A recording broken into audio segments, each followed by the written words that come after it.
So, for context, I got married last week, and on the day of my wedding, instead of being there for me and fulfilling her duties as maid of honor, my sister was getting married as well. My younger sister, Michelle, 24, and I, 27, female, had a very weird hot and cold relationship where if we are getting along, it's great. But if we are fighting, we're going to take it to extremes. This is how it's always been with us, but deep down, we have always had love for each other. And I guess that's why we were able to be in each other's lives in spite of our frequent disagreements.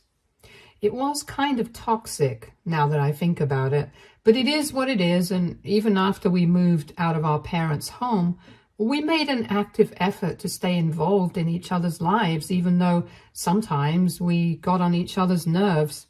The main reason behind our fight, in my opinion, was the fact that we were really very different as people. She was a bit of a wild child, always had been, and I had always been the polar opposite. Since I was quite a type A about everything and liked to plan ahead and stay responsible, which are not things that she's very good at. But in spite of our differences, I decided to ask her to be my maid of honor when my parents suggested that idea to me, since that would strengthen our bond. And I agreed with that, after some convincing on their part. I have been with my husband for the past 4 years, and earlier this year, we got engaged. I didn't really have any intention of having a lot of bridesmaids and a maid of honor, and I kind of wanted to do away with the idea altogether because, if I'm being honest, I don't really have a lot of close friends. It's a personal choice, and also I'm not really good at keeping in touch, so it's not like I don't have any friends at all. It's just that the ones that I do have are not close enough to be my bridesmaids or whatever.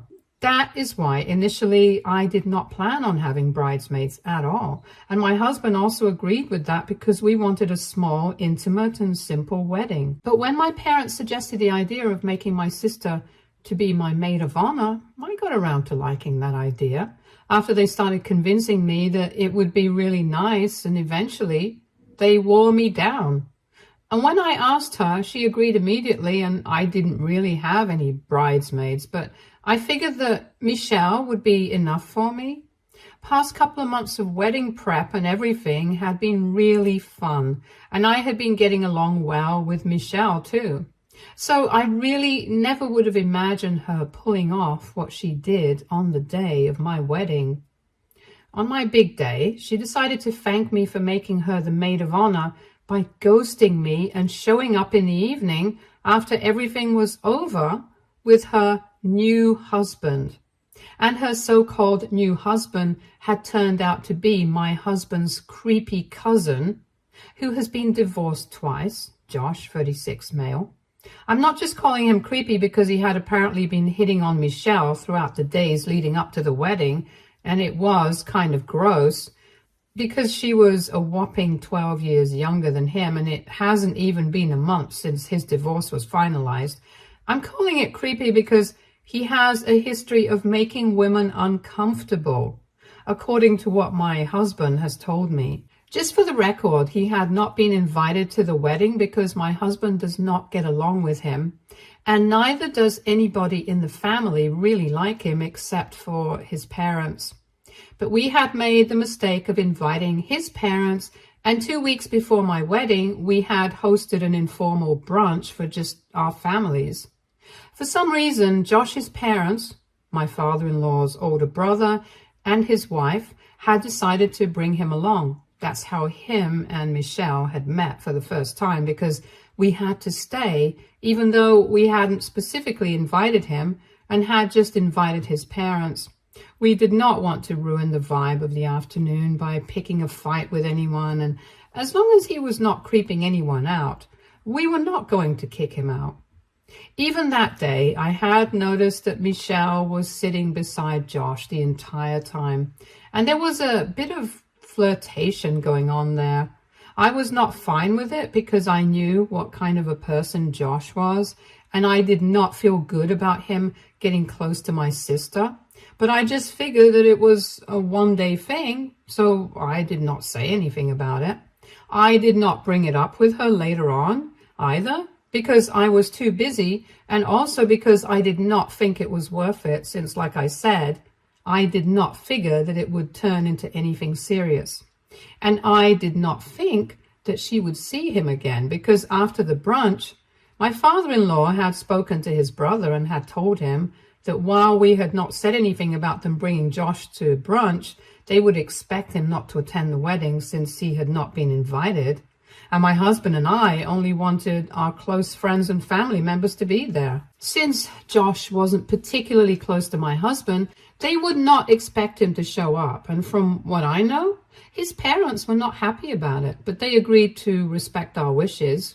Honestly, after the brunch, we didn't even want them at the wedding, but we did not want to create any drama, so we didn't say anything afterwards.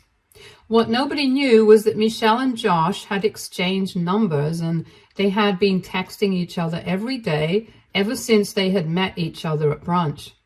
She hadn't told me about it because I was too busy with my wedding prep and stuff, and I had asked because I didn't really think anything was going on. If she had brought it up with me at any point, I definitely would have told her that Josh was not the right kind of guy for her and would have wanted her to know about him. So I really don't see how it's my fault that she got carried away while talking to him, and he convinced her to ditch my wedding so that they could get married. 5 days before my wedding, Josh had applied for a marriage license, and then he started to talk her into it. And by the night before my wedding, she had been fully convinced.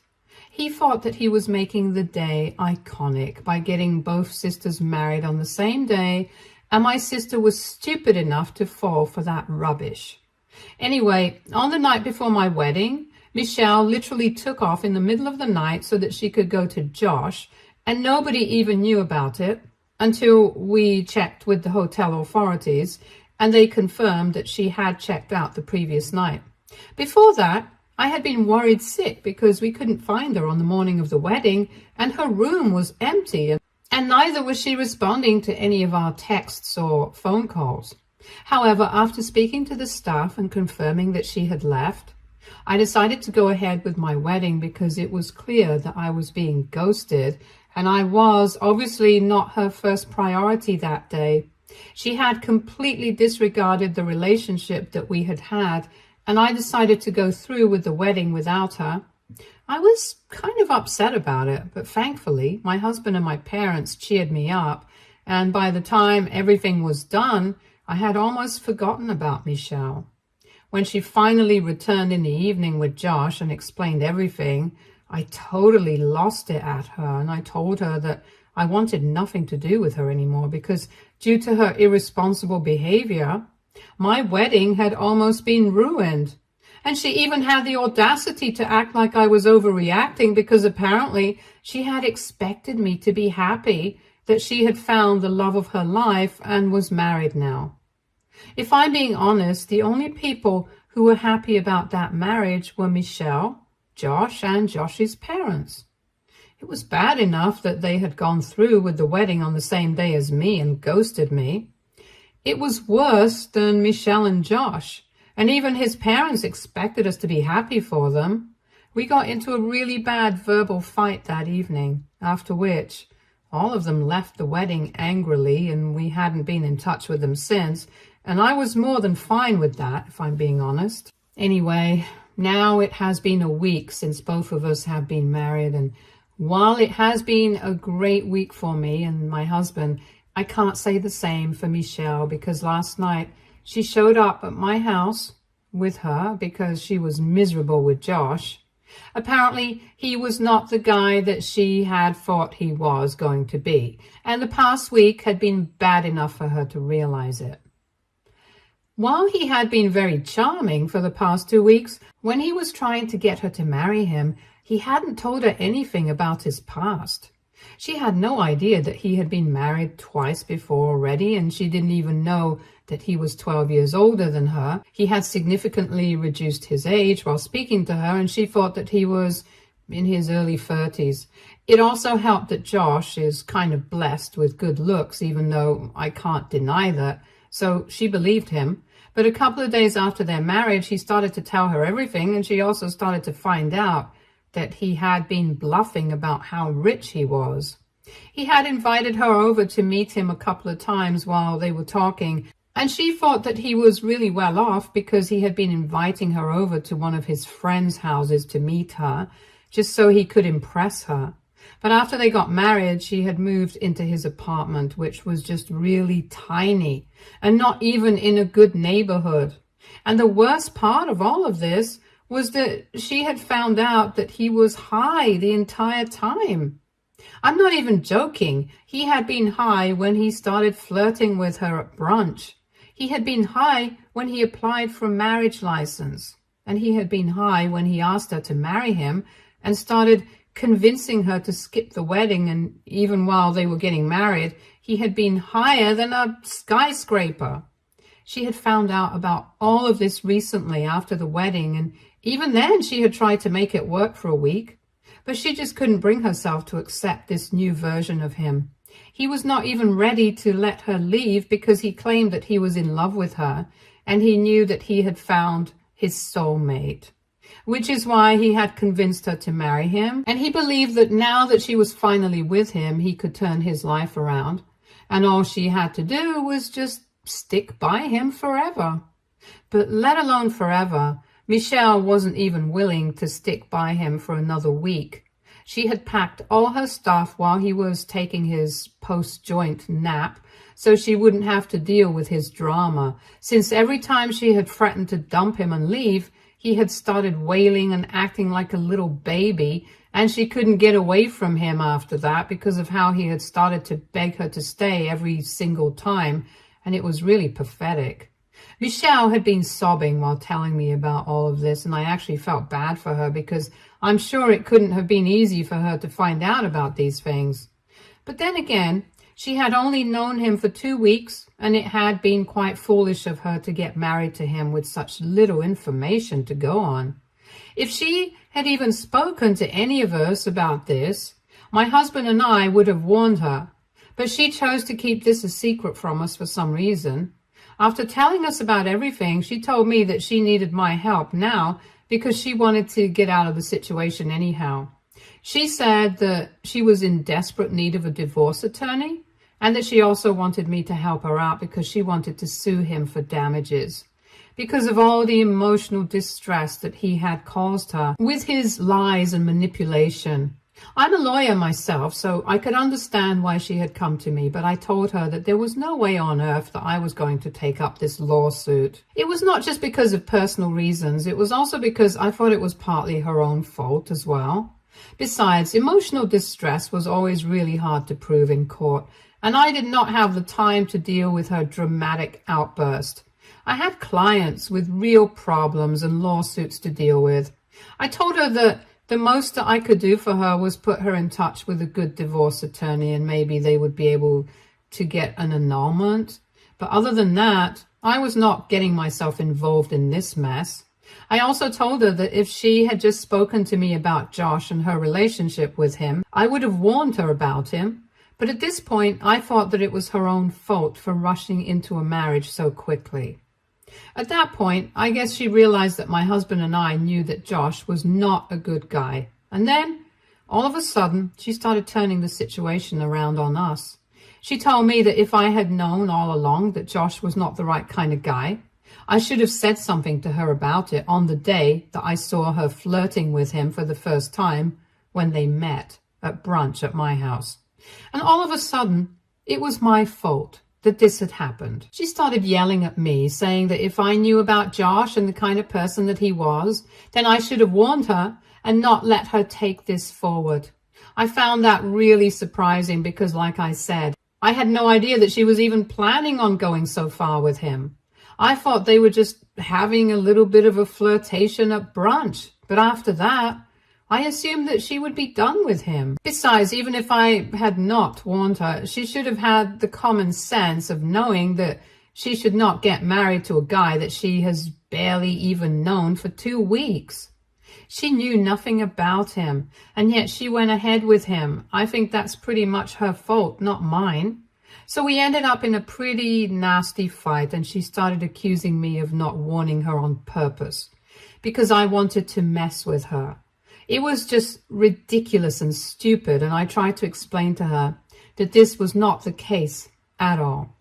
But she was just not ready to hear me out. She kept screaming at me, and after a while, she started telling me that now I owed it to her to help her out with the legal process for free. And I had to make sure that not only did she end that marriage, but she also managed to sue him for damages. She expected me to help her out because she thought that this was all my fault for not warning her in the first place when I saw them flirting that day. We kept arguing in circles for a while, but after that, I got really tired of talking to her, so I asked her to leave. And when she refused, I started threatening to call the cops, and that's when she finally left. But even after that, she hasn't stopped bothering me, and the entire day today, she has been trying to call me and text me. I have blocked her, but she's using a burner phone and creating multiple accounts to talk to me, and I just don't know how to shake her off. My parents are no longer in this situation either because they also think that I should help her out because she's family. And the fact that I'm holding her accountable is victim blaming according to them. I don't think that's the same thing. I think I'm just calling her out on her stupidity. And she's not a victim of anything apart from her own idiotic decisions. Anyway, I just want to know, AITA for not warning my sister about my husband's creepy cousin and helping her out with her lawsuit? Update 1. So it has been 3 days since my sister visited me, and since then she has been trying to get on my very last nerve nonstop. I don't know why she feels like she's entitled to my legal help for free, but I decided to visit my parents today and make it very clear to her that I was not helping her out under any circumstances. I knew for a fact that after she had left the other day, she had obviously gone to live with our parents because according to what she had told me, she had ended the lease on her apartment the day after she got married. And she couldn't exactly go back there because she had had a huge fight with her landlord because she refused to pay the rest of the rent that she owed for this month. He let her go, but he blacklisted her, so she couldn't return, and obviously there was no way that she was going back to stay with Josh. The only place that was left for her to go to was our parents, and of course I found her there when I visited them today after work. She was actually the one who opened the door to me, and as soon as she saw me standing outside, she slammed the door shut in my face. I patiently waited outside for somebody to open the door once again, and then my mom let me in. When I finally went in, Michelle was no longer anywhere in my sight, and my parents told me that she had locked herself in her room because she did not want to see me. It was really weird that she did not want to see me, but she still wanted my help. But anyway, I told my parents about what had been going on and how she had been bothering me nonstop and that I needed them to put an end to it. And they told me something very surprising, that apparently they had already put my sister in touch with a lawyer, and they were in the process of filing for lawsuit against Josh for all the emotional distress that he had caused her, and they were also going to be separated soon enough.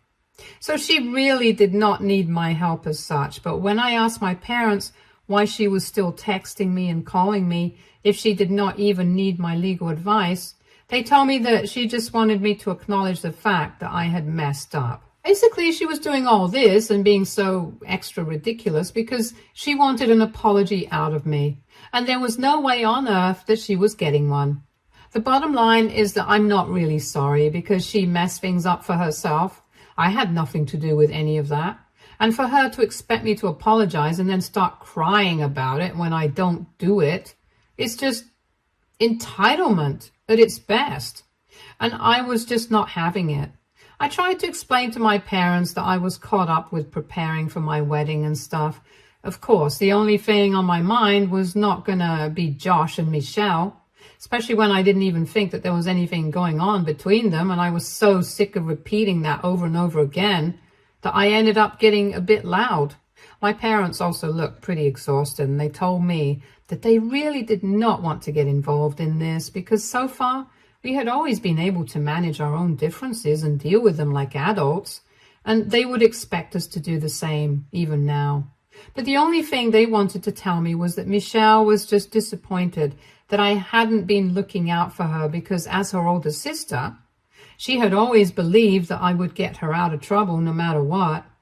But now it felt like I was just interested in making her out to be an irresponsible brat. And she already felt stupid and worthless after everything that had happened. My reaction had just made it worse. That is why she had expected an apology out of me, and they were on her side on this one, that I had been really harsh on her, given the circumstances that she was facing right now. They expected me to go easy on her and cut her some slack after everything that she was going through, but instead, I had started victim blaming, and they really didn't think that it was a nice thing to do.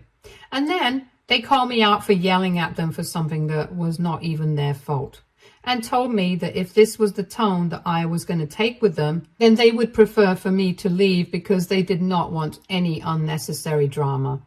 It was really frustrating for me to deal with the situation at the time because it felt like they were just simply refusing to see my point and were bent on making me look like the bad guy here, even though I hadn't done anything to deserve that.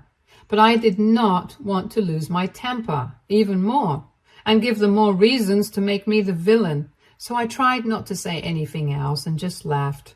After I came back home, I discussed it all with my husband, and thankfully, at least he's on my side here.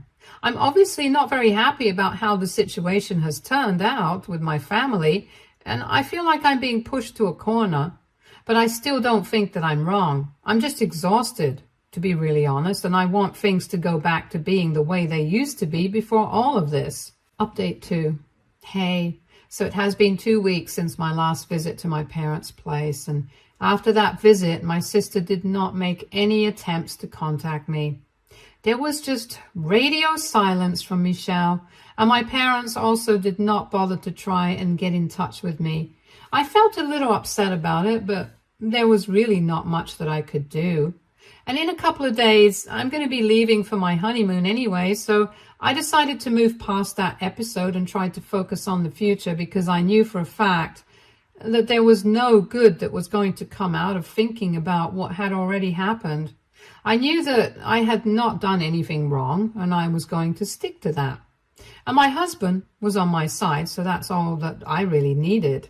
But today, when I came back home, my husband was already there, and along with him, my parents and Michelle were also waiting for me in the living room. When I walked into the house, quite unexpectedly, Michelle literally launched herself at me and hugged me and did not let me go for almost 2 minutes. I was really shocked. But eventually I hugged her back and I ended up crying because regardless of everything that happened, she was still my sister.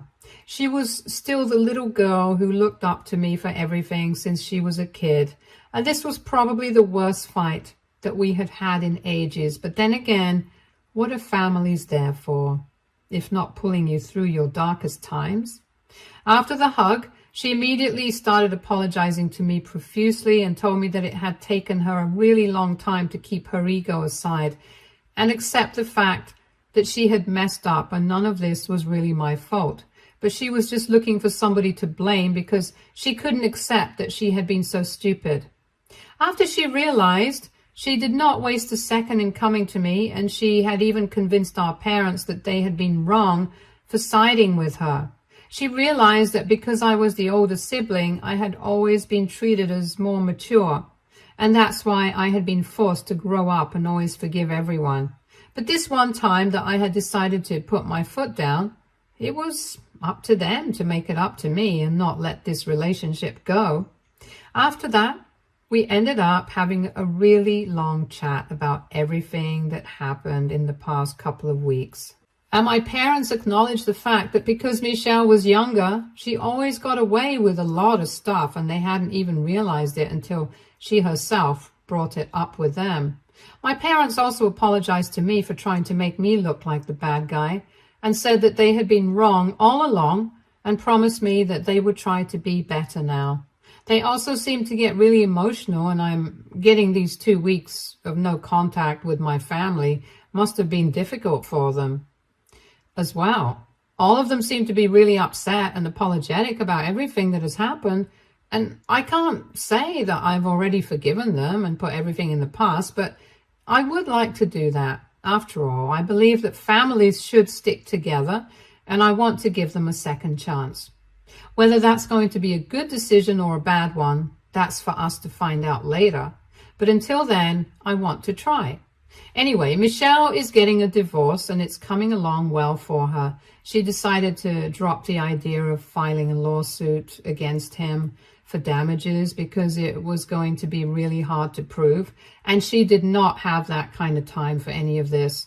She also acknowledged that she had been stupid, and this was really her fault for being so reckless her entire life. But now that she had had to face such severe consequences, she was probably going to think twice and become a little more responsible instead of still being the wild child of the family. And I'm glad that she was able to come to the conclusion. I think it's about time that she did. All of us sat together and talked for a while before it was time for everyone to leave. And surprisingly, since I was leaving for my honeymoon in a couple of days, they told me that all three of them had pulled together some money and they would love to finance the trip. I was a bit skeptical, but then they told me that they really wanted to make it up to me. And after some convincing, they transferred the money to my account. So that was a really nice, sweet gesture. And I'm going to keep that in mind while my husband and I are traveling. For now, we are just looking forward to the honeymoon and hope that everything goes well with my family and that the second chance that I've given them is not something that I end up regretting. I'm keeping my fingers crossed. Update 3. Hey everyone, it has been close to 2 years since I posted an update, but I guess what I found out recently is worth posting. So my husband and I are pregnant, and I'm in my second trimester now. I randomly thought about posting here all of a sudden today, and well, here I am. I know a lot of you must be curious about how things turned out to be with my family, and I'm really happy to tell you guys that it turned out well. Ever since I had that last fallout with them 2 years ago, they had been on their best behavior. And Michelle and I still have some disagreements sometimes, but we always make it up to each other, and it's never as severe as what happened 2 years back. Everybody in the family is really excited for the baby, of course. My husband and I are really excited to be embracing parenthood. My in-laws and my parents are also really excited to become grandparents for the first time. But most of all, it's Michelle who's excited to become an aunt and has been visiting us every other day, taking really good care of me, reading all the books that I read and just being there for me all the time. I'm really grateful that I decided to give them a second chance because I wouldn't trade this experience for anything in the world. And I know for a fact that my baby is going to be just as loved as I am, if not more. Stay tuned for more stories from Argo Relationships.